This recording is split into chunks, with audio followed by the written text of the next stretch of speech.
नमस्कार विद्यार्थी मित्रांनो, मी रोहित उत्तम भगरे. राज्यसेवा 2021 या परीक्षेतून माझी उपनिबंधक सहकारी संस्था म्हणजे डेप्युटी रजिस्ट्रार कोऑपरेटिव्ह सोसायटीज या पदावर नेमणूक झालेली आहे. तर मी आज माझ्या या प्रवासातले काही क्षण तुमच्या बरोबर शेअर करू इच्छितो. तर बेसिकली मी एक इंजिनियर आहे. Walchand college of engineering Sangli येथून मी सिव्हिल इंजिनिअरिंगमधून पदवी घेतली आणि 2019मध्ये मी पासआउट झालो आणि मी तिथून पुढे MPSCचा प्रवास सुरू केला. तर थोडक्यात माझा इंजिनियर ते डेप्युटी रजिस्ट्रार या पदावरचा प्रवास कसा होता हे मी तुम्हाला आज या माध्यमातून सांगू इच्छितो. तर मी माझी सक्सेसची स्ट्रॅटेजी आहे त्या तुमच्यावर शेअर करणार आहे. तर सुरुवातीला सगळ्यात महत्त्वाचा प्रश्न म्हणजे आपण एखाद्या नवीन क्षेत्रामध्ये पडतो तर आपण या स्पर्धा परीक्षेच्या क्षेत्रामध्ये पडताना तयारी सुरू कशी करावी, म्हणजे आपली पहिली काही पावलं कशी असावी त्याबद्दल मी तुम्हाला सांगणार आहे.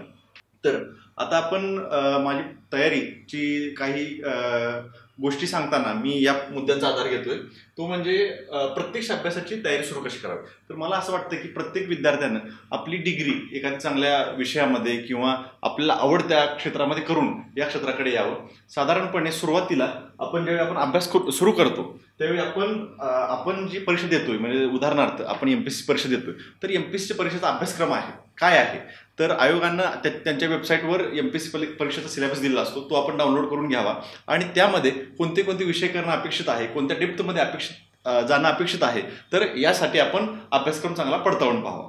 त्यानंतर दुसरी गोष्ट असते PYQ. मी नेहमी म्हणतो की आयोग आणि आपण यामध्ये संवादासाठी दोन महत्त्वाचे माध्यम आहेत, ते म्हणजे अभ्यासक्रम आणि दुसरं म्हणजे तितकंच महत्त्वाचं माध्यम म्हणजे PYQ म्हणजे प्रिव्हियस इयर क्वेश्चन. आयोगाच्या या परीक्षेमध्ये मागच्या काही वर्षामध्ये ज्या प्रश्नपत्रिका होत्या त्या चाळाव्या आणि त्यामध्ये जे प्रश्न विचारले होते ते कसे विचारले होते, आयोगाला आपल्याकडून काय अपेक्षित आहे, प्रत्येक विषयामध्ये आपण किती खोलवर अभ्यास केला पाहिजे, हे सगळं आपल्याला ते PYQच्या अनालिसिसमधून समजतं. म्हणजे आतापर्यंत आपण दोन गोष्टी बघितल्या, एक म्हणजे अभ्यासक्रम आणि दुसरं म्हणजे PYQ. आता या दोन गोष्टींचं आपल्याला चांगल्या पद्धतीनं सांगड घालायची आणि पुढे जायचं आहे. आता साधारणपणे कसं होतं, सिलेबसमधून आपल्याला कोणते विषय आहेत हे कळालं, पण प्रत्येक विषयामध्ये किती डेप्थमध्ये जायचं आहे, आयोगाला काय अपेक्षित आहे, आपण जे वाचतोय त्यातनं आपल्याला त्या माहितीचं रूपांतर प्रश्नांमध्ये कसं करायचं आहे, उत्तरापर्यंत मध्ये कसं जायचं आहे, तर ते कळायसाठी आपल्याला PYQचा अभ्यास होतो. तर या दोन गोष्टींचा अभ्यास करून आपण या क्षेत्रामध्ये उतरावं. म्हणजे सुरुवातीला शेवटचे दोन पावलं किंवा शेवटच्या दोन गोष्टी महत्त्वाच्या दोन गोष्टी म्हणजे अभ्यासक्रम आणि PYQ. त्यानंतरची गोष्ट म्हणजे शालेय पाठ्यपुस्तक. तर कसं होतं, आपण MPSC तयारी करतो असं उदाहरणार्थ लक्षात घेऊ. तर MPSCच्या प्रवासामध्ये किंवा अभ्यासक्रमामध्ये आपल्याला हे लक्षात येतं की आपण 5वी ते 10वी किंवा 5वी ते 12वी या इयत्तांमध्ये जे इतिहास, भूगोल, अर्थशास्त्र, राज्यशास्त्र शिकलोय त्यांचा इथं फार मोठ्या पद्धतीने वापर आहे. मग हा सिलेबस कव्हर करताना आपल्याकडे दोन माध्यमं असतात, एक म्हणजे शालेय पाठ्यपुस्तकं आणि दुसरे म्हणजे स्टँडर्ड बुक्स किंवा रेफरन्स बुक आपण ज्याला म्हणतो. म्हणजे वेगवेगळ्या लेखकांनी किंवा आधीच्या अधिकाऱ्यांनी किंवा क्लासच्या संचालकांनी जी पुस्तकं लिहिली असतात ती पुस्तकं. पण मला असं वाटतं की शालेय पाठ्यपुस्तकं ही आपण ऑलरेडीच आपण शिकत असताना वाचलेली असतात, त्याबद्दल आपण फॅमिलियर असतो आणि त्यामधली भाषा ही अशी असते की कोणताही विद्यार्थी साधारणपणे चांगल्या पद्धतीनं स्वतः ती भाषा समजून घेऊ शकतो. ती डिझाईन करतानाच ती पुस्तकं अशी डिझाईन केलेली असतात की विषयाची, त्या संकल्पनेची चांगली ओळख किंवा एकदम एक्झॅक्ट आपल्याला जे पाहिजे ते मिळावं हे ते आपल्या शालेय पाठ्यपुस्तकातून मिळतं. म्हणून आपण आता अभ्यास सुरू करताना पहिल्यांदा कोणतेही रेफरन्स बुक, स्टँडर्ड बुक वाचण्यापेक्षा आपल्या विषयाशी संलग्नित शालेय पाठ्यपुस्तकं वाचावे. आता त्यानंतर PYQ अनालिसिस. PYQ अनालिसिस बद्दल मगाशी आपण बोललो होतो, आता मी त्याच्याबद्दल अजून काही गोष्टी खोलात जाऊन सांगू इच्छितो. तर आपण आता समजा तुम्ही 2023च्या परीक्षेची तयारी करताय, तर माझं असं म्हणणं असतं की आपण ज्या परीक्षेची तयारी करतो त्या परीक्षेच्या मागच्या किमान 3 वर्षाच्या प्रश्नपत्रिका आपण चाळल्या पाहिजेत. म्हणजे कसं असतं, साधारणपणे कोणत्याही परीक्षेचा एक 3 वर्षाचा पॅटर्न असतो, तो दर 3 वर्षानंतर त्यामध्ये काही मायन्यूट चेंजेस येतात, ते चेंजेस आपल्याला लक्षात येतात.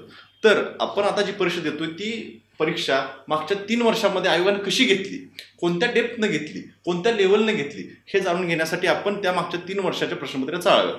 काही तज्ज्ञ लोक आपल्याला 5 वर्षाच्या, 7 वर्षाच्या प्रश्नपत्रिका चाळाव्यात असाही सल्ला देतात, पण माझं म्हणणं आहे की 3 वर्षाच्या प्रश्नपत्रिका सफिशियंट राहतात. तर आपण त्या 3 वर्षाच्या प्रश्नपत्रिका घेऊन त्यातून PYQ अनालिसिस करावं. आता अनालिसिस करावं म्हणजे नक्की काय करावं हे मी तुम्हाला सांगू इच्छितो.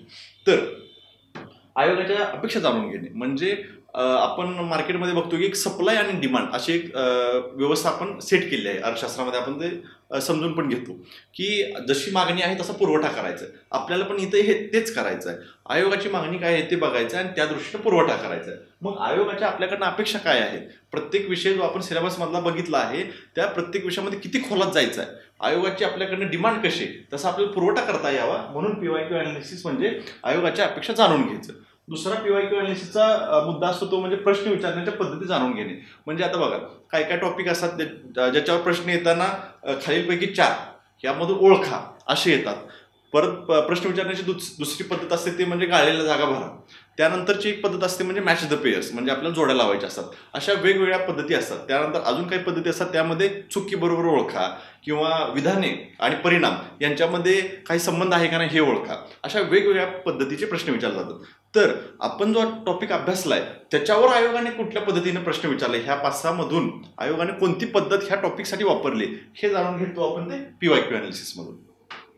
त्यानंतर काठिण्य पातळीचा अंदाज घेणे. आता काय काय वेळी आपल्या सिलेबसमध्ये लक्षात येतं की आयोग आपल्याला काय काय टॉपिकमधून फार डेप्थमध्ये जाऊन विचारतो प्रश्न, काय काय टॉपिकमध्ये आपल्याला फार उथळ प्रश्न विचारले जातात. तर प्रत्येक टॉपिकची काठिण्य पातळी कशी, आपल्याला ह्यात किती माहिती असणं अपेक्षित आहे, ह्या गोष्टी आपल्याला PYQ अनालिसिस मधून कळतात.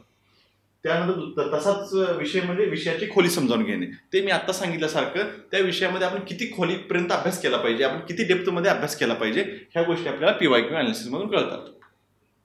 त्यानंतर शालेय पाठ्यपुस्तके कोणती वाचायची आणि कशी वाचायची. मगाशी आपण बघितलं PYQ अनालिसिस नंतर किंवा सिलेबस वाचून झाल्यानंतरचं जी आपली अभ्यासाची पहिली पायरी होती ती आपण सांगितली की शालेय पाठ्यपुस्तके. तर शालेय पाठ्यपुस्तकामध्ये कोणती वाचायची आणि कशी वाचायची. तर मी तुम्हाला सांगू इच्छितो की इथं स्लाइडवर काही पाठ्यपुस्तकं आहेत जी पाठ्यपुस्तकं साधारणपणे आपल्याला चांगलं मार्गदर्शन करतात आणि आपल्या परीक्षेची डिमांड समजूनच ही पाठ्यपुस्तके आपण वाचतो. तर त्याच्यामध्ये आपण सांगू शकतो की विज्ञान व तंत्रज्ञान, इथं तुम्हाला काही नीट दिसत नसेल, विज्ञान व तंत्रज्ञान म्हणजे science and technology. Science and टेक्नॉलॉजीमध्ये साधारणपणे 8वी, 9वी, 10वी या 3 इयत्तांची पुस्तकं जर आपण वाचली तर ती आपल्याला पूर्वपरीक्षेसाठी कोणत्याही MPSC ज्या पूर्वपरीक्षा घेते त्या सर्व पूर्वपरीक्षांसाठी ती उपयोगी ठरतात. त्यानंतर हे पुस्तक आहे ते अकाउंटसाठी आहे. त्यानंतर इतिहास, 11वी इतिहास, याच्यामध्ये प्राचीन, मध्ययुगीन आणि आधुनिक तिन्ही भारताचा समावेश आहे. तर आपल्याला या पुस्तकामधून बेसिक आयडिया येते आणि ती राज्यसेवा पूर्व परीक्षा यामध्ये जे प्राचीन आणि मध्ययुगीनचे जे प्रश्न विचारले जातात ते प्रश्न टॅकल करण्यासाठी आपल्याला चांगलं माहिती आणि ज्ञान या पुस्तकातून मिळतं. तसंच आपण बघितलं की तिकडं राज्यशास्त्राचं पुस्तक आहे, त्या इथं तेच पुस्तक इंग्लिश मीडियम मधून आहे आणि हे समाजशास्त्राचं पुस्तक आहे. तर असा विचार केला तर आपल्याला ही काही पुस्तकं आहेत जी आपण शालेय पाठ्यपुस्तकांमधून वाचून घेणं अपेक्षित आहे. त्यानंतर आता आपण मगाशी बघितलं की संदर्भ ग्रंथांकडे, रेफरन्स बुक किंवा स्टँडर्ड बुक्स आपण ज्याला म्हणतो त्यांच्याकडे कसं यायचं आणि कधी वाचायचे ते आपण मगाशी सांगितलं होतं की शालेय पाठ्यपुस्तक वाचल्यानंतर आपण संदर्भ ग्रंथांकडे यायचं आहे. तर संदर्भ ग्रंथांकडे येताना प्रत्येक विषयाची मार्केटमध्ये काही चांगल्या तज्ज्ञांनी लिहिलेली पुस्तके अवेलेबल आहेत. आता तेच जर उदाहरणादाखल सांगायचं झालं, मी राज्यसेवा पूर्व परीक्षा आणि मुख्य परीक्षा या दोन्ही परीक्षांसाठी जी कॉमन पुस्तकं लागतात त्यांची यादी तुम्हाला इथे सांगतो. तर आपण आता सुरुवात करूया इतिहासापासून. इतिहासासाठी समाधान महाजन सरांचं पुस्तक आहे, ते तुम्ही पुस्तक अवश्य वाचा. त्या पुस्तकामध्ये सगळा डाटा तर कव्हर केलेलाच आहे, प्लस आयोगाचे मागचे प्रश्न हे सुद्धा त्यात कव्हर केले आहेत. ते पुस्तक त्यासाठी चांगलं राहील. आता दुसरा विषय म्हणजे जिओग्राफी, भूगोल ज्याला आपण म्हणतो. भूगोलासाठी AB सौदी सरांची पुस्तकं आहेत, ती स्टँडर्ड्स मानली जातात. ते पुस्तकं तुम्ही आवर्जून वाचावीत. त्यानंतर राज्यशास्त्रासाठी मी तुम्हाला M लक्ष्मीकांत सरांचं जे पॉलिटीचं पुस्तक आहे इंडियन पॉलिटी ते वाचणं तुम्हाला सजेस्ट करेन. त्यानंतर इकॉनॉमिक्समध्ये देसले सरांची पार्ट 1 आणि पार्ट 2 अशी 2 पुस्तकं येतात. ते पुस्तकं अशी डिझाईन केली आहेत की ती आपली MPSCची किंवा स्पर्धा परीक्षाची पूर्णपणे तयारी त्या पुस्तकातून चांगल्या पद्धतीने होते. आता त्यानंतर आपण हे झालं, आपण जे पुस्तकं बघितली जे महत्त्वाचे विषय होते त्यांच्यासाठी कोणती पुस्तकं वापरावी हे आपण इथं बघितलं. त्यानंतर आता पुस्तक वाचली म्हणजे बघा आपण आता किती पायऱ्या पुढे आलोय. पहिली गोष्ट म्हणजे आपण इकडं आलो त्यावेळी सुरुवातीला आपण काय केलं तर आल्या आयोगाने आपल्याला ज्या 2 गोष्टी दिल्या त्या आपण समजावून घेतल्या, ते म्हणजे सिलेबस आणि PYQ. आता त्यानंतर आपण हे झालं आपली पूर्वतयारी. आता आपण ऍक्च्युअल प्रत्यक्षात तयारीमध्ये उतरल्यानंतर आपण काय केलं, पहिला शालेय पुस्तक वाचली, त्यानंतर आपण काय केलं आता संदर्भ ग्रंथ वाचले. पण आता हे वाचताना काहीतरी नोट्स तयार करावे लागतील. तर मी आता तुम्हाला इथं नोट्स कशा तयार कराव्या, त्यांची उजळणी कशी करावी आणि त्यांचा फायदा काय आहे तर ते इथं सांगतो. पहिल्यांदा नोट्सचे महत्त्व काय असतं बघा. साधारणपणे आपली पूर्वपरीक्षा असते. पूर्वपरीक्षेमध्ये 2 पेपर असतात, एक GS1 आणि CSAT असं, किंवा त्याला आपण GS2 असं म्हणतो. तर त्याच्यामध्ये कसं होतं, तर आपल्या शेवटच्या आठवड्यामध्ये आपल्याला असं वाटतं की हाही विषय महत्त्वाचा आहे, तो माझा वाचायचा राहिलाय, तोही विषय महत्त्वाचा आहे, तो माझा वाचायचा राहिलाय, किंवा हे वाचायला पाहिजे होतं. तर आपण आपल्याला परीक्षेची डिमांड समजून घेतली आपण PYQ मध्ये. तर आपल्याला अपेक्षित असणारे प्रश्न किंवा जे विषय महत्त्वाचे आहेत एक्झामच्या दृष्टीनं त्यांच्या मायक्रोनोट्स तयार कराव्या. म्हणजे शेवटच्या आठवड्यामध्ये ज्यावेळी आपल्याला अशी द्विधा मनस्थिती असते ना, की हे वाचलेलं आठवत नाही, ते वाचलेलं आठवत नाही, किंवा ते वाचायचेच राहिले, अशा काळामध्ये आपण चांगल्या मार्गावर राहण्यासाठी, आत्मविश्वास गेन करण्यासाठी नोट्स महत्त्वाच्या ठरतात. म्हणजे साधारणपणे एक उदाहरण देऊन सांगतो मी. तुम्ही जर हिस्ट्रीच्या पुस्तकाच्या एक 8 ते 10 पानामध्ये नोट्स काढल्या, मायक्रोनोट्स काढल्या, तर ज्यावेळी तुम्ही त्या 8 ते 10 पानांमधून जाता, ती पानं चालता, ती पानं वाचता, तर तुम्हाला असा आत्मविश्वास येतो की मी ते हिस्ट्रीचं 400-500 पानाचं पुस्तकच वाचलंय काय की. म्हणजे हा आत्मविश्वास आपल्याला त्या शेवटच्या स्टेजमध्ये आवश्यक असतो. ते देण्याचं काम आपल्याला नोट्स करतात. त्यानंतर आता मुख्यच्या बाबतीत, मुख्य परीक्षा जर बघितली, राज्यसेवेची मुख्य परीक्षा 3 दिवस चालते. 3 दिवसामध्ये आपल्याला 6 पेपर असतात. म्हणजे रोज आपल्याला 2 पेपर देणं अपेक्षित असतं. तर असा विचार करा की प्रत्येक पेपरच्या मध्ये जो 2 तासाचा 3 तासाचा जो टाइम आहे, त्या टाइममध्ये आपण काय करणार आहोत. जर जे गोष्ट केली जाईल की त्याची इफिशियन्सी जास्त असेल, तर सगळ्यात जास्त इफिशियन्सी देतात ह्या मायक्रोनोट्स. म्हणजे त्या मायक्रोनोट्स तुम्हाला कमी वेळेमध्ये भरपूर कंटेंट, कमी पानामध्ये भरपूर कंटेंट देण्याचं काम करतात. त्यानंतर हे झालं आपलं मार्क्सच्या बाबतीत. आणि दुसरी गोष्ट म्हणजे आपली मानसिकता किंवा आपलं जो कॉन्फिडन्स बूस्ट करण्याचं काम ह्या मायक्रोनोट्स करतात. हे मायक्रोनोट्सचं महत्त्व आहे. मी हे तुम्हाला पूर्व आणि मुख्य ह्या दोन्ही संदर्भात सांगितलं. त्यानंतर आता ह्या नोट्स कशा तयार कराव्यात. मला असं वाटतं की नोट्स तयार करताना प्रत्येक जणाचे वेगवेगळ्या मार्ग असतील. पण एक पान घ्यायचं, त्या पानाचे 2 भाग करायचे.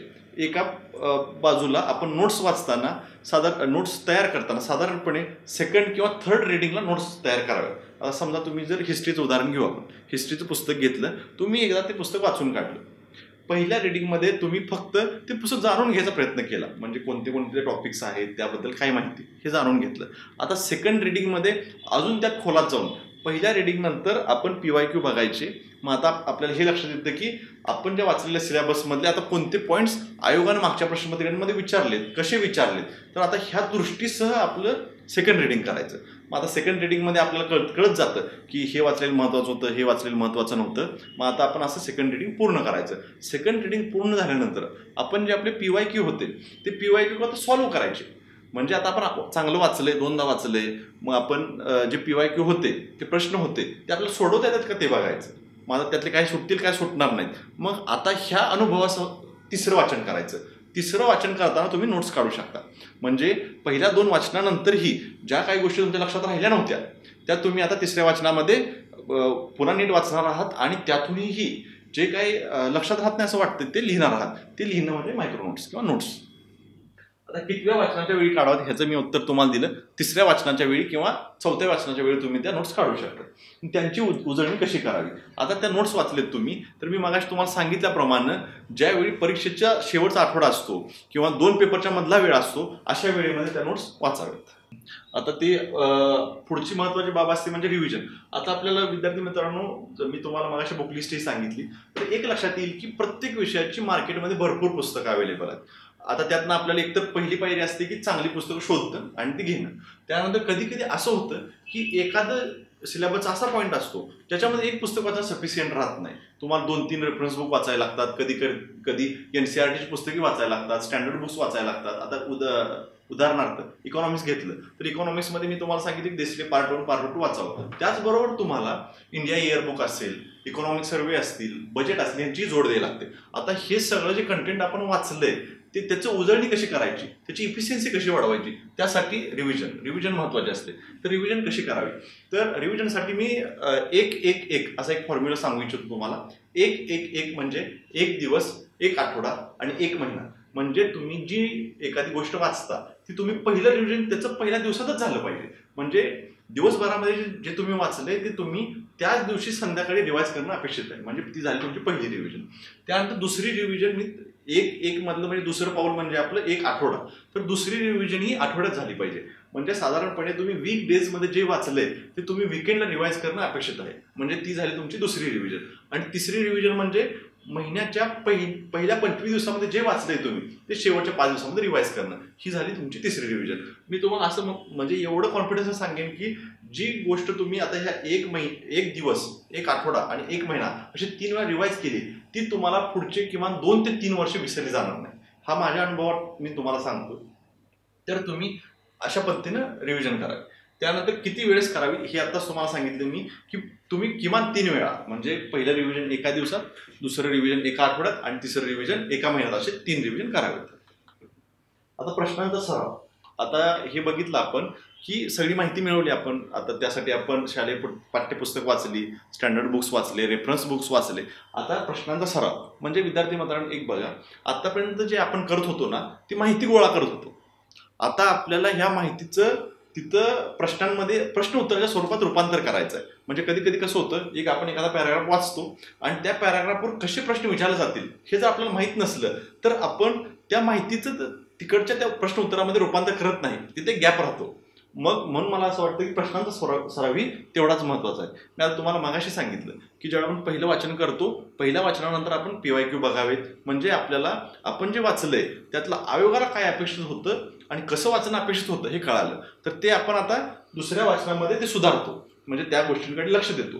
तर पहिल्यांदा प्रश्नांचा सराव करताना हा दुसऱ्या वाचनानंतर करावा. तो कुठून करावा आणि कसा करावा, तर मी सांगितल्या पद्धतीनं दुसऱ्या वाचनानंतर प्रश्नांचा सराव करावा. आणि तो कुठून करावा तर PYQ. म्हणजे मी तुम्हाला सजेस्ट करेन की आयोगाची मागच्या वर्षाच्या प्रश्नपत्रिका तुमच्याकडे एकतर त्या आयोगाच्या वेबसाईटवरून डाउनलोड केलेल्या असाव्यात आणि त्या प्रिंट काढलेल्या असाव्यात, म्हणजे त्या तुमच्या बरोबर फिजिकली असाव्यात. आणि दुसरी गोष्ट म्हणजे किंवा दुसरा पर्याय ज्याला आपण म्हणू शकतो, तर बाजारामध्ये मोठे मोठे प्रश्नसंच मिळतात. ते प्रश्नसंच आयोगाच्या प्रश्नपत्रिकांचे विश्लेषण करून बनवलेले असतात, तर तुम्ही त्या प्रश्नसंचांचाही वापर करू शकता. तर 2 वे आहेत, एक तर आयोगाचे डायरेक्ट PYQ वेबसाईटवरून डाउनलोड करून सोडवणे किंवा प्रश्नसंचांचा आधार घेणे. त्यानंतर आता बघू आपण मुख्यकडे जाऊ. आपण आतापर्यंत आपण पूर्वपरीक्षा डिस्कस केली, पूर्वपरीक्षेचे विषय बघितले. आता त्यानंतर आपण मुख्यकडे जाऊ. पूर्वपरीक्षेबद्दल मी तुम्हाला अजून एक गोष्ट सांगू इच्छितो. म्हणजे पूर्वपरीक्षेचे 2 पेपर होते, एक GS1 आणि GS2 किंवा त्याला आपण CSAT म्हणतो. तर त्यातला GS2 किंवा CSAT जो होता तो क्वालिफाईंग असतो. म्हणजे तुम्हाला त्या दिलेल्या पेपरमधल्या प्रश्नांमधून किंवा 200 मार्कामधून 66 मार्क म्हणजे 33% मार्क मिळवायचे असतात. म्हणजे तुम्ही तो पेपर क्वालिफाय होता आणि तुमचा कट ऑफ पूर्णपणे पहिल्या पेपरवर म्हणजे GS1 वर डिपेंड असतो.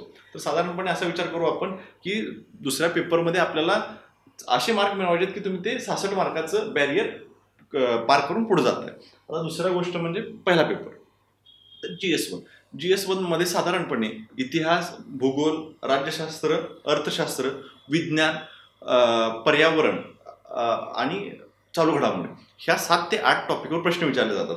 तर तुम्ही हे 7 ते 8 टॉपिक मी मागाशी सांगितलेल्या बुकलिस्टमधून केले, त्यांचे PYQ बघितले तर तुमची चांगली तयारी होते. त्याचबरोबर मी तुम्हाला अजून एक गोष्ट सजेस्ट करेन, ती आपल्याला पुढे येईल, ती म्हणजे टेस्ट सिरीज. तर आपल्या या सगळ्या प्रवासामध्ये टेस्ट सिरीजचा एक फार मोठा वाटा असतो. आता आपण मुख्य परीक्षेकडे वळूया. मुख्य परीक्षेचा पहिला पेपर असतो वर्णनात्मक पेपर किंवा सब्जेक्टिव्ह पेपर. त्याच्यामध्ये काय आपल्याला अपेक्षित असतं तर लिखाणाचा सराव, कोटेशन्स. तर आपण असं बघतो की मुख्य परीक्षेचा पहिला पेपर जो आहे तो 100 प्रश्नांचा असतो, 100 मार्काचा असतो. त्याच्यामध्ये 50 मार्क हे इंग्लिशसाठी असतात, 50 मार्क हे मराठीसाठी असतात. तर आता आपल्याला काय अपेक्षित आहे तर आपल्याला याच्यामध्ये निबंध लेखन, सारांश लेखन आणि भाषांतर लेखन अशा 3 मुद्द्यांचा आपल्याला अभ्यास करायचा आहे. आणि हे 3 मुद्दे मराठीसाठी, 3 मुद्दे इंग्लिशसाठी, असा आपला हा 100 मार्काचा पेपर डिझाईन केला असतो. तर मी तुम्हाला सांगेन की याच्यामध्ये काय काय चॅलेंजेस येतात. तर पहिलं चॅलेंज असतं म्हणजे आपलं निबंध हा 25 मार्काला 1 निबंध असतो. असे 25 मार्काचे 2 निबंध आपल्याला त्या पेपरमध्ये लिहिणं अपेक्षित असतं. तर तो निबंध लिहिताना आपल्याला त्या विषयाची सखोल माहिती असणं अपेक्षित असतं. त्याचबरोबर ती माहिती आपल्याला चांगल्या पद्धतीने मांडायसाठी, इफेक्टिव्ह पद्धतीने मांडायसाठी काय काय कोटेशन, सुभाषितांचा वापर होतो. तर आपण तयारी करताना ह्या करंट रिलेटेड किंवा ह्या वर्षामध्ये ज्या घडामोडी झालेल्या आहेत किंवा ह्या 2-3 वर्षामध्ये काही कंटेम्पररी विषय आहेत की ज्याच्यावर आयोग प्रश्न विचारू शकतं, निबंध विचारू शकतं, तर आपण त्यामध्ये ह्या 2-3 वर्षामधल्या महत्त्वाच्या टॉपिकची लिस्ट काढावी. साधारणपणे 10 ते 15 टॉपिकची लिस्ट काढावी आणि त्या 10 ते 15 टॉपिकच्या संलग्नित माहिती मिळवावी.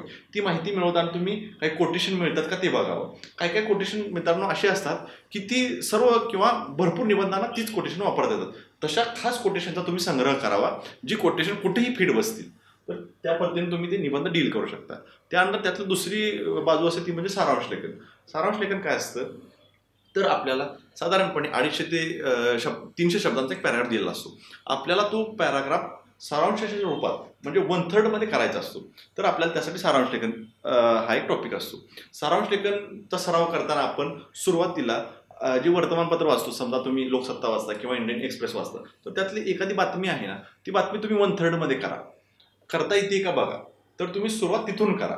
तिथून सुरुवात झाल्यानंतर मग तुम्ही आयोगाचे मागचे पेपर्स होते त्यातलं सारांश लेखन बघा आणि त्यांचं सारांश लेखन करता येते का ते बघा. त्यानंतर तिसरी गोष्ट असते ती म्हणजे भाषांतर लेखन. तर तिथं तुम्हाला मराठीतून इंग्लिशमध्ये आणि इंग्लिशमधून मराठीमध्ये असे 2 ट्रान्सलेशन करायला लागतात. त्यासाठी मी तुम्हाला सांगेन की सुरुवात करताना वर्तमानपत्रातून करा. लोकसत्ताचं एखादी न्यूज घ्या, त्याचं इंग्लिशमध्ये ट्रान्सलेशन करा. इंडियन एक्सप्रेसची एखादी न्यूज घ्या, त्याचं मराठीमध्ये ट्रान्सलेशन करा. हा झाला तुमच्या लेवलवरचा सराव. त्यानंतर मी तुम्हाला सांगेन की तुम्ही जो हा अभ्यास केलाय की किंवा तुम्ही जे हे सगळं अभ्यासलंय त्याचा आता तुम्ही चांगला वापर करताय का नाही, योग्य शब्दात मांडताय का नाही, हे महत्वाचं असतं. तर त्यासाठी तुम्ही काय करू शकता, तर अशा मागच्या PYQ असतील किंवा बाजारामध्ये वेगवेगळ्या पद्धतीनं वेगवेगळ्या क्लासचे टेस्ट सिरीज अवेलेबल असतात. तुम्ही त्या टेस्ट सिरीज घेऊ शकता, ते पेपर लिहू शकता आणि तुम्हाला आपल्या भागामध्ये किंवा MPच्या क्षेत्रामध्ये जे काही लोक तज्ज्ञ वाटतात किंवा त्यांच्याकडून तुमचा पेपर तपासून घेणं अपेक्षित आहे असं वाटतं, तर त्या शिक्षकांपुढे तो पेपर मांडा, त्यांच्याकडनं तो तपासून घ्या. ते जे तुम्हाला सजेशन देतील त्याच्यावर काम करा.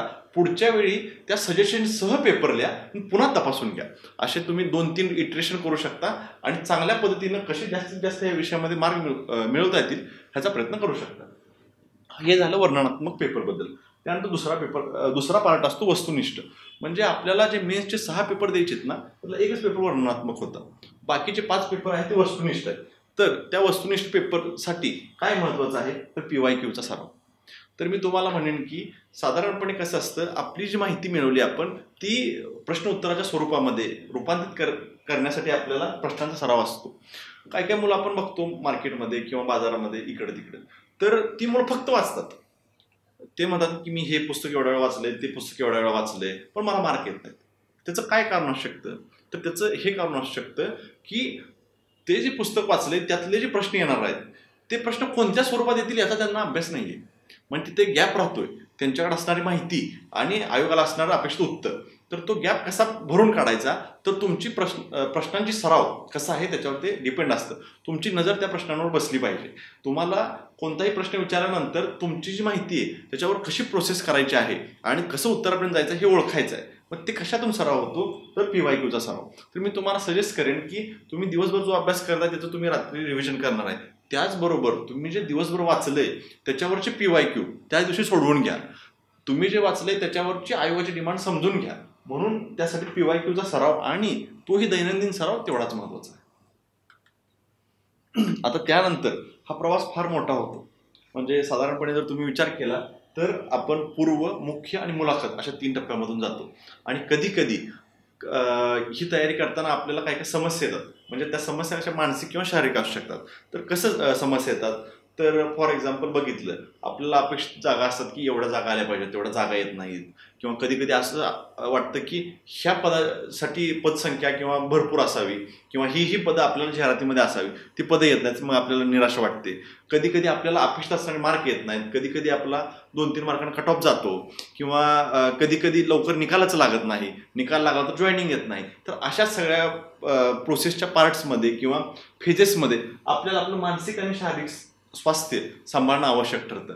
तर त्यासाठी कोणत्या गोष्टी येतात, तर प्रेशर हँडलिंग. म्हणजे कधी कधी कशात प्रेशर येतं, एक्झाम जवळ आली आहे किंवा आपला कव्हर करणं राहिलेलं आहे, तर तो कसा कव्हर करता येईल, तर तो प्रेशर आपण हँडल करता आलं पाहिजे. किंवा कधी कधी एक्झामच्या वेळी आपल्याला एखादा नवखा प्रश्न वाटतो किंवा असं जाणवतं की 8-10 प्रश्न बाबा मी गेले सोडवते पण मला काय जमतच नाही, तर तिथं कसं प्रेशर हँडल करावं, त्यासाठी आज मी प्रेशर हँडलिंगबद्दल बोलणार आहे. तर मला असं वाटतं की हा प्रवास प्रत्येक विद्यार्थ्यांना एक बेसिक गोष्ट जाणून घेतली पाहिजे की आपण ह्याचा प्रयत्न करावा की मागच्या अटेम्प्टमध्ये आपण जे दिलंय त्याच्यापेक्षा जास्त कसं देता येईल, ही झाली पहिली गोष्ट. त्यानंतर आपली कॉम्पिटिशन ही स्वतःबरोबर असावी, म्हणजे ती हेल्दी कॉम्पिटिशन राहते. आणि त्याचबरोबर मार्केटमध्ये किंवा टेलिग्राम चॅनलवर किंवा इतरत्रही समाजामध्ये आपल्याला ज्या निगेटिव्ह गोष्टी येतात, म्हणजे काही लोक म्हणतात की ही परीक्षा फार अवघड आहे तुझं काय होत असतंय काय, किंवा मी 5-7 वर्ष झालं करतोय माझं होईना म्हणजे तुझं होत असतंय का. तर अशा गोष्टींपासून लांब राहायचं. आपल्याला नेहमी पॉझिटिव्ह राहायचं आहे. आपले जे हितचिंतक आहेत, आपले आई वडील असतील किंवा क्लासमध्ये शिक्षक असतील, चांगले काही मित्र असतील क्लोज सर्किट आपल्या सर्किटमधले, तर त्यांच्याशी संलग्नित राहायचं आहे, त्यांच्याशी जाणून घ्यायचं आहे, त्यांच्याशी बोलायचं आहे. त्यातून आपल्याला प्रेशर हँडल करायचं आहे. कधी कधी असं होतं की परीक्षा जवळ आल्यावर असं आपल्याला वाटतं की आपल्याला काही होणारच नाही किंवा आपल्याला फार प्रेशर येते. त्यावेळी तुम्ही बघा की तुमच्याबरोबर जे मुलं अभ्यास करतात, परीक्षा देतात ना, तर त्यांची तीच सिच्युएशन असते. त्या सिच्युएशनमध्ये जो ओव्हरकम करतो, तो जो जिंकतो तोच यादीमध्ये येतो. हे एक बेसिक सूत्र तुम्ही लक्षात ठेवा. त्यानंतर आत्ताच आपण बोलू टेन्शन मॅनेजमेंट. टेन्शन मॅनेजमेंटमध्ये तेच हे करायचं आहे की आपल्याला साधारणपणे एक लक्षात ठेवायचं आहे की ही परीक्षा म्हणजे आयुष्य नव्हे.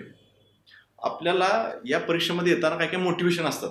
कधी कधी काय काय लोकांचं पद मोठं असावं हे एक मोटिवेशन असतं, प्रतिष्ठा एक मोटिवेशन असतं, त्यानंतर पुन्हा पैसा जास्त मिळतो किंवा एक मंथली चांगली सॅलरी मिळते हे एक मोटिवेशन असतं. त्यानंतर काय कायांना असं वाटतं की आपल्याला अधिकार मिळतात. तर मला असं वाटतं की आपलं इथं येण्यामागचं मोटिवेशन हे पहिल्यांदा म्हणजे चांगलं असावं, ते असावं लोकांची सेवा करता यावी. म्हणजे आपल्याला जास्तीत जास्त लोकांना कसं सर्व्हिस देता येईल हे आपण बघतो. तर चांगली सर्व्हिस देता यावी म्हणून आपण या क्षेत्रामध्ये आलो. मला असं वाटतं की सर्व्हिस लोकांना द्यायची आहे ना, तर त्याच्यासाठी भरपूर साधनं आहेत. त्यातलं एक साधन म्हणजे स्पर्धा परीक्षा आहे. म्हणजे काय काय दुसरीही क्षेत्र आहेत जी तुम्हाला लोकांपर्यंत पोहोचवण्यासाठी ह्याच्यापेक्षाही चांगल्या पद्धतीनं काम करतात. म्हणून मला असं वाटतं की स्पर्धा परीक्षा हे साध्य न म्हणता साधन म्हणावं आणि त्याच्याकडे त्या दृष्टीने बघावं. तर तुम्हाला जास्त टेन्शन येणार नाही आणि प्रेशर तुम्हाला हँडल होईल. म्हणजे हिथं जर नाही झालं हे म्हणजे काय आयुष्य नव्हे, तर दुसरेही भरपूर मला मार्ग उपलब्ध आहेत. या मार्गामध्ये मी 3-4 वर्ष माझी इन्व्हेस्ट करेन, त्यानंतर मी प्लॅन बी बघेन किंवा दुसरं काय करता येतील का हे बघेन. त्यामुळे तुम्हाला प्रेशर हँडलिंग आणि टेन्शन मॅनेजमेंटमध्ये मदत होते. त्यानंतर चांगला किंवा अजून एक चांगला सोर्स असतो तो म्हणजे मेडिटेशन. आता सध्याच्या काळामध्ये समाजाच्या सगळ्या क्षेत्रांमध्ये काम करणाऱ्या लोकांना कोणत्या ना कोणत्या प्रकारचं टेन्शन असतं. लाईफस्टाईलमध्ये काय काय सुधारणा होत असतात, बदल होत असतात, काय काय असे इफेक्ट्स समाजामध्ये आपल्या कामातून किंवा वर्तनातून होतात की ते आपल्या लाईफस्टाईलवर किंवा वर्क लाईफ बॅलन्सवर एक प्रकारचा आघात करतात. त्या सगळ्यांमध्ये सगळ्यात चांगला आणि खात्रीशीर उपाय म्हणजे मेडिटेशन. तुम्ही दररोज सकाळी 20 मिनिट ते 30 मिनिट मेडिटेशन करावं, एक्झरसाईज करावा, जो तुम्हाला दिवसभर एनर्जी देतो.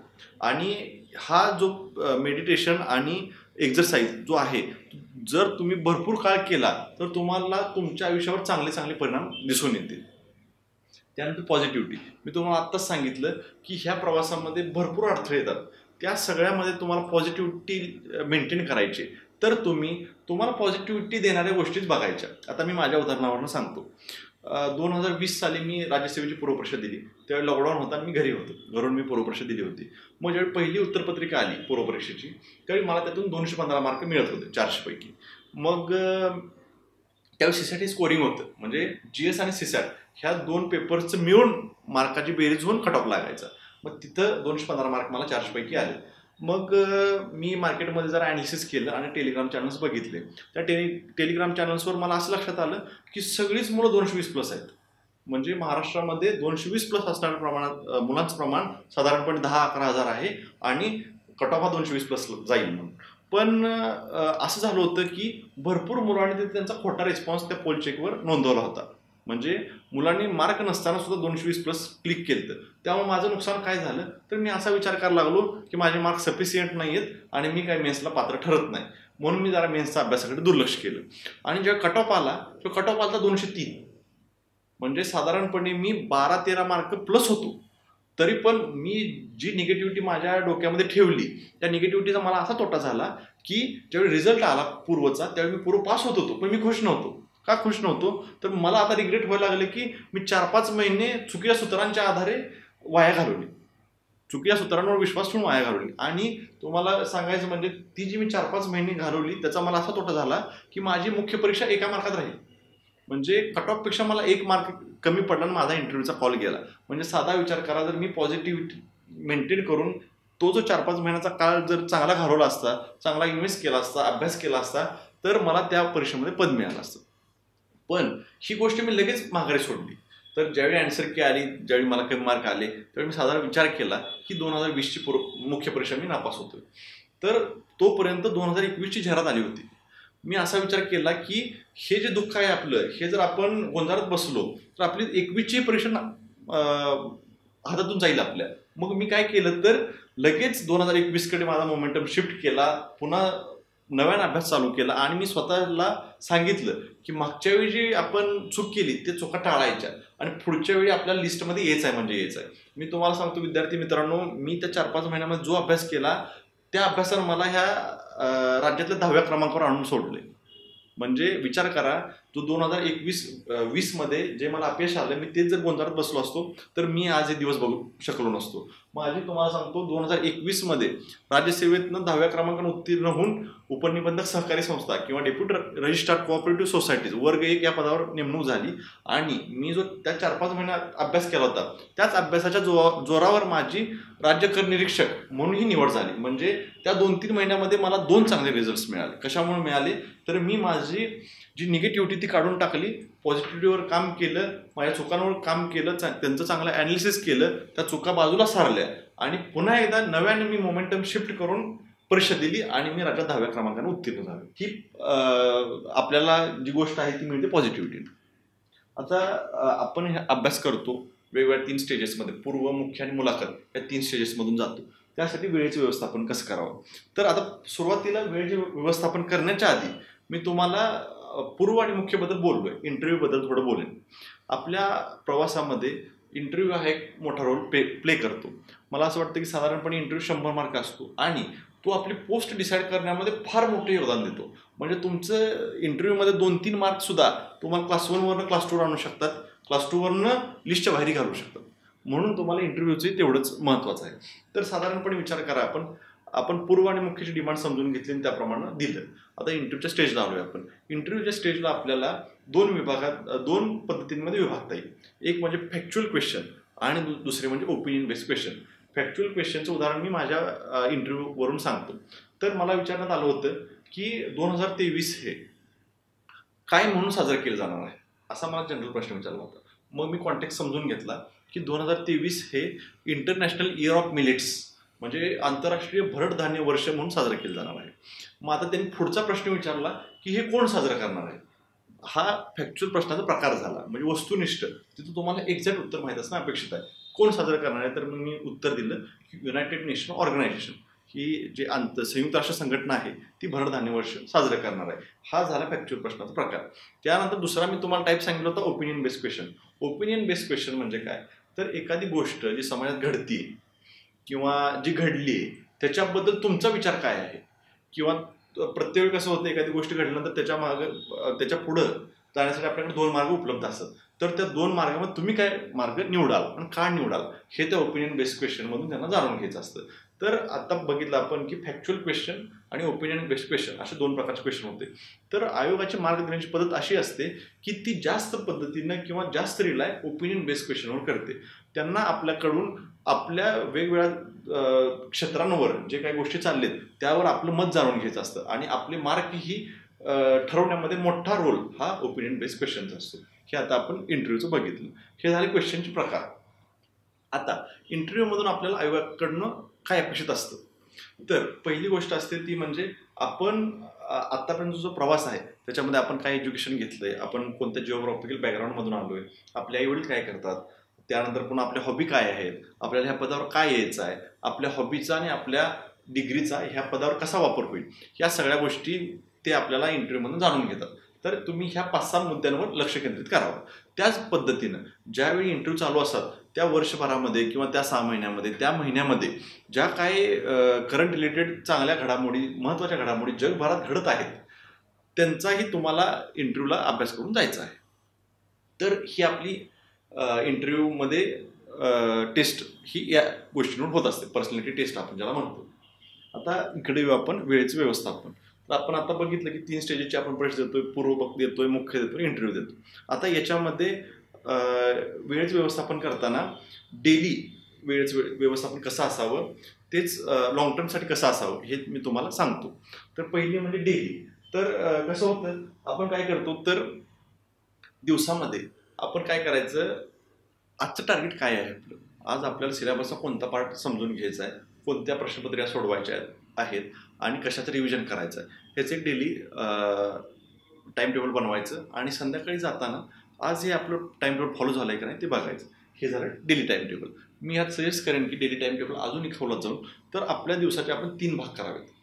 पहिल्या भागामध्ये एखादा विषय, मेजर विषय समजून घ्यावा, वाचून घ्यावा. दुसऱ्या भागामध्ये दुसरा एखादा मेजर विषय वाचून घ्यावा आणि दिवसाच्या तिसऱ्या भागामध्ये आता आपण जर बघितलं तर दिवसाच्या पहिल्या 2 भागाचं रिव्हिजन, त्यानंतर PYQचा सराव आणि उरलेला जर काही वेळ उरतोय तर त्या वेळेमध्ये काय काय प्रश्न असे असतात बघा किंवा काय काय टॉपिक्स असतात. आता जर राज्यसेवा मुख्य परीक्षेचं बघितलं तर कायदे आहेत त्याच्यामध्ये, त्याचबरोबर त्यामध्ये आंतरराष्ट्रीय संघटनांची माहिती आहे, त्यानंतर त्याच्यामध्ये ॲग्रिकल्चरचा पार्ट आहे, सायन्स टेक्नॉलॉजीचा पार्ट आहे, त्यानंतर UDHR त्याचा पार्ट आहे. तर हे करताना ह्या मुद्द्यांवर आयोग दरवर्षी विचारतं आणि फॅक्च्युअल प्रश्न विचारतं. म्हणजे तुम्हाला ते एक्झॅक्ट माहीत असणं आयोगाला अपेक्षित असतं. तर माझं तुम्हाला सांगणं आहे की जो दिवसाचा तुमचा तिसरा पार्ट आहे त्या पार्टमध्ये तुम्ही रोज या कोणत्या तरी टॉपिक्समधल्या लिस्टमधला रोज कोणता तरी एक टॉपिक वाचा. म्हणजे हे तुमचं डेली व्यवस्थापन झालं. त्यानंतर आपण येऊ शॉर्ट टर्मकडे. शॉर्ट टर्ममध्ये मी सांगेन की शॉर्ट टर्म आपलं जे टाइम टेबल आहे ते साधारणपणे 1 आठवड्याचं असावं.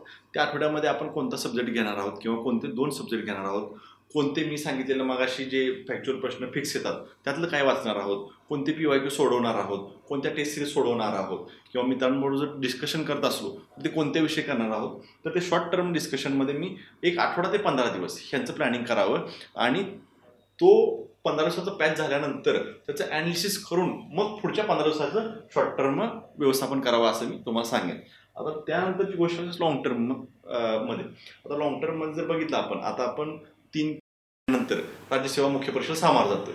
तर ह्या 4 महिन्यामध्ये आपल्याला काय काय करायचं आहे हे लॉंग टर्म मधून कळतं आपल्याला. त्याच्यामध्ये आपल्याला कोणत्या विषयाकडे किती लक्ष द्यायचं आहे, कोणत्या विषयाचा कसा सराव करायचा आहे, कोणत्या प्रश्नांचा सराव करायचा आहे, टेस्ट सिरीज कशी हे करायची, तिथून जे आपल्याला इनपुट्स मिळाले त्याच्यावर कसं काम करायचं, हे सगळं त्या लॉंग टर्म व्यवस्थापनात येतं.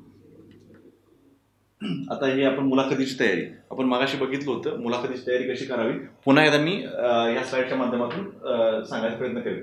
तर पहिली गोष्ट होती की आपलं नेटिव्ह प्लेस. मी तुम्हाला मागाशी सांगितलं की आपलं जे जिओग्राफिकल बॅकग्राऊंड आहे, आपण ज्या भागातून येतो, आपण ज्या तालुक्यातून येतो, ज्या जिल्ह्यातून येतो, त्या तालुक्याच्या समस्या काय आहेत किंवा त्या तालुक्याची वैशिष्ट्ये काय आहेत आणि त्या समस्या निराकरणाचे उपाय काय आहेत या दृष्टीनं आपली माहिती आवश्यक आहे. ती झाली नेटिव्ह प्लेस. त्यानंतर दुसरी गोष्ट असते एज्युकेशन.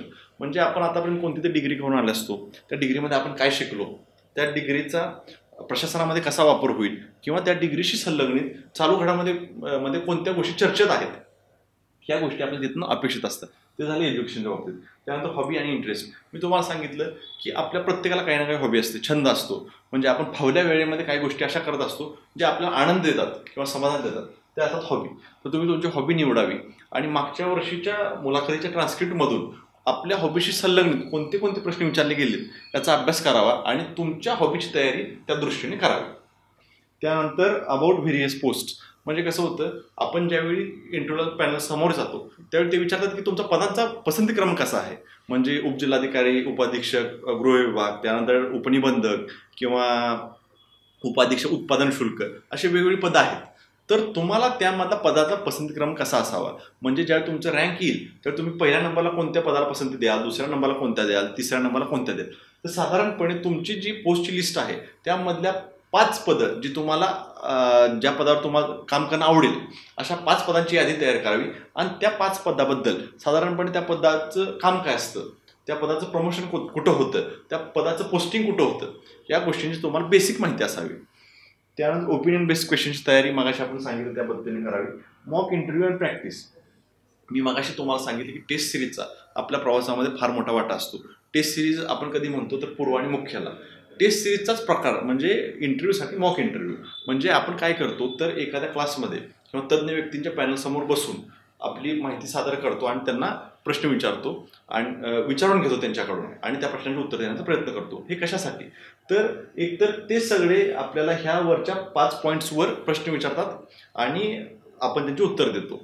ही तयारी झाली कशाची तर तुम्ही त्या 5 प्रश्नांची 5 गोष्टींची कोणत्या खोलात जाऊन तयारी केली हे तुम्हाला कळतं आणि तुम्ही त्याच्यावर कशी उत्तर देता याच्यावर तुम्हाला फीडबॅक देतात.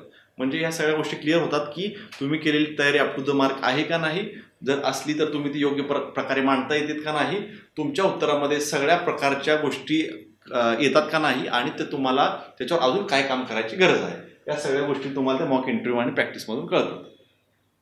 आता दुसऱ्या गोष्ट असतात इटिकेट्स आणि मॅनर्स.